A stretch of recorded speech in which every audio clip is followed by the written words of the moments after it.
Yang pertama, mengenai pengertian dan manfaat pengetahuan. Pengetahuan berasal dari kata bahasa Inggris yaitu knowledge. Dalam Encyclopedia of Philosophy, pengetahuan berarti kepercayaan yang benar.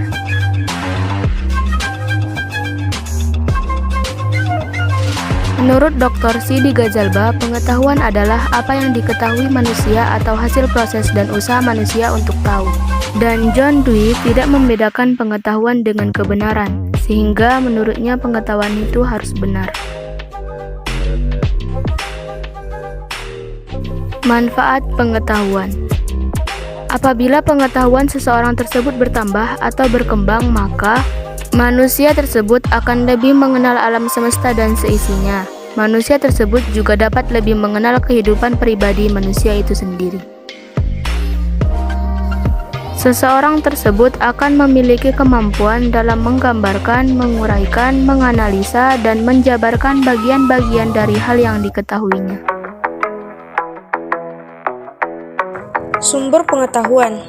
Sumber pengetahuan terbagi menjadi 4, yaitu rasio, empiris, intuisi, dan wahyu. Dalam kajian filsafat, dijelaskan dengan jelas pengetahuan yang dimiliki oleh manusia memiliki sumber. Dengan kata lain, pengetahuan itu tidak timbul dengan sendirinya. Keempat sumber ini memiliki pengertian yang berbeda-beda dalam menafsirkan sumber dari pengetahuan manusia tersebut. Yang pertama, rasio. Rasio merupakan pengetahuan yang bersumber dari penalaran manusia. Pada sumber pengetahuan ini, diketahui bahwa pengetahuan adalah hasil pemikiran manusia. Yang kedua, empiris. Empiris merupakan pengetahuan yang bersumber dari pengalaman yang dialami manusia. Sumber pengetahuan ini dirumuskan berdasarkan kegiatan manusia yang suka memperhatikan gejala-gejala yang terjadi di sekitarnya. Misalnya, peristiwa terjadinya hujan di bumi. Peristiwa ini terus terulang-ulang dengan proses kejadian yang sama.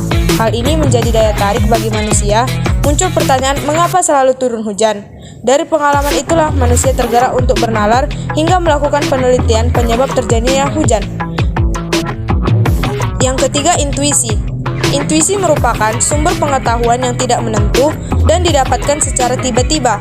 Terkadang, kita sebagai manusia ketika dihadapkan dengan suatu permasalahan, otak akan berpikir sangat keras dan menemukan solusi dari permasalahan tersebut.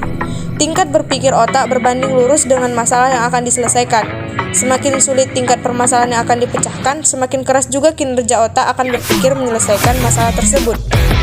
Dalam kondisi tertentu, terkadang semakin kita berusaha untuk memecahkan masalah, semakin sulit menemukan solusinya. Tapi, dalam kondisi yang berlawanan ketika tidak sedang berpikir untuk menyelesaikan masalah dan melakukan aktivitas-aktivitas, kita akan terpikir solusi untuk permasalahan. Solusi itu muncul tiba-tiba dalam benak kita, tanpa sedikit pun kita menjadwalkan atau berusaha mencarinya. Hal yang demikian bisa dikatakan sebagai intuisi. Yang keempat merupakan wahyu. Wahyu merupakan sumber pengetahuan yang berasal dari Yang Maha Kuasa. Wahyu atau bisa dikatakan dengan sumber pengetahuan yang non-analitik karena tidak ada proses berpikir dari manusia tersebut. Biasanya, yang dapat menerima sumber pengetahuan yang seperti ini adalah manusia-manusia pilihan. Contoh yang paling dekat adalah para nabi Allah yang menerima pengetahuan dari Allah. Kisah-kisah mereka pun banyak menginspirasi banyak orang.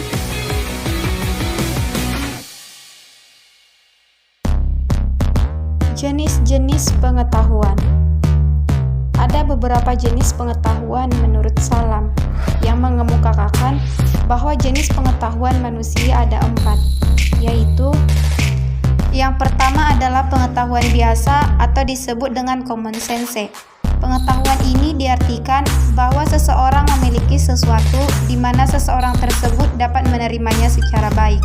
Dengan common sense, semua orang sampai pada keyakinan secara umum tentang sesuatu, di mana mereka akan berpendapat sama semuanya dari pengalaman sehari-hari yang diperolehnya.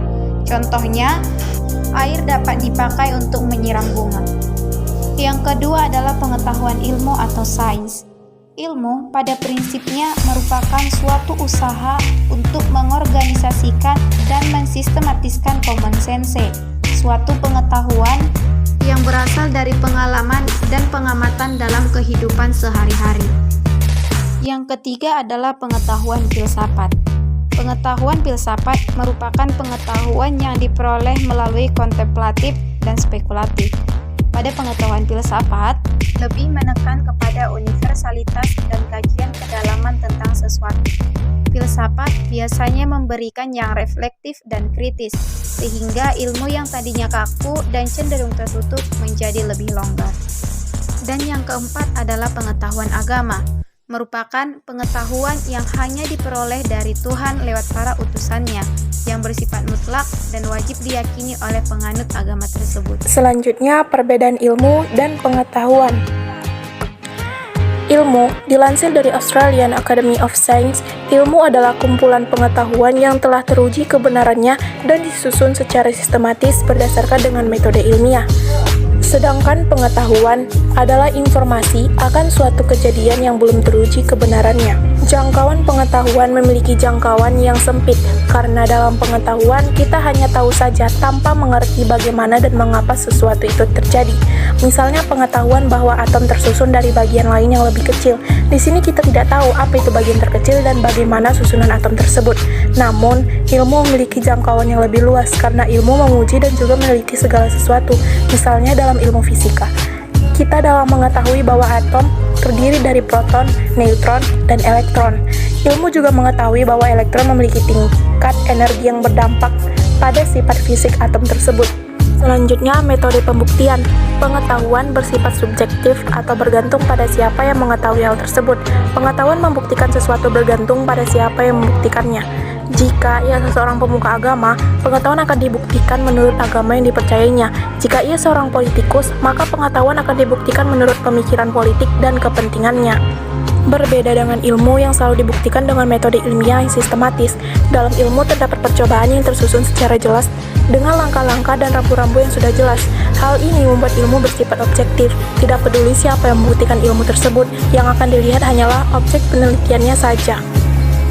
Selanjutnya, kebenaran. Karena bersifat subjektif dan tidak terbukti secara ilmiah, pengetahuan memiliki kebenaran yang tidak pasti.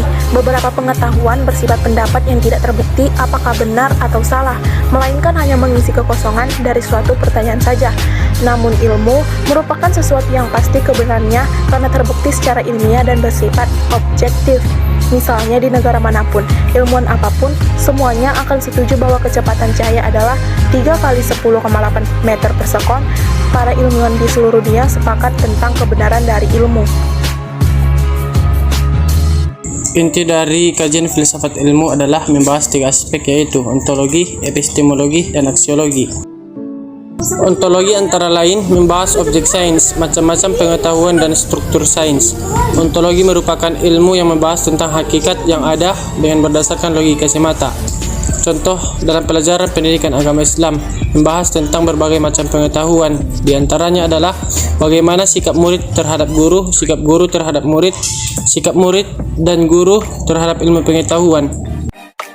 Epistemologi antara lain membahas sumber pengetahuan manusia, metode memperoleh pengetahuan, dan ukuran kebenaran di dalam sains. Contoh pembahasan dalam mata pelajaran pendidikan agama Islam merupakan pelajaran yang diambil dari Al-Quran dan kitab-kitab lainnya sesuai pengetahuan yang ada. Aksiologi membahas nilai di dalam sains, dalam arti apakah sains itu harus netral atau bebas nilai, atau harus terikat oleh norma baik agama ataupun filsafat. Contoh dalam mata pelajaran pendidikan agama Islam membahas tentang sesuatu hal yang dilakukan dalam kehidupan sehari-hari, seperti halnya bagaimana kita harus bersikap baik terhadap lingkungan, bagaimana sikap ketika murid terhadap guru. Semua itu termasuk etika yang harus dijaga dengan baik, juga merupakan norma kesusilaan dan norma agama.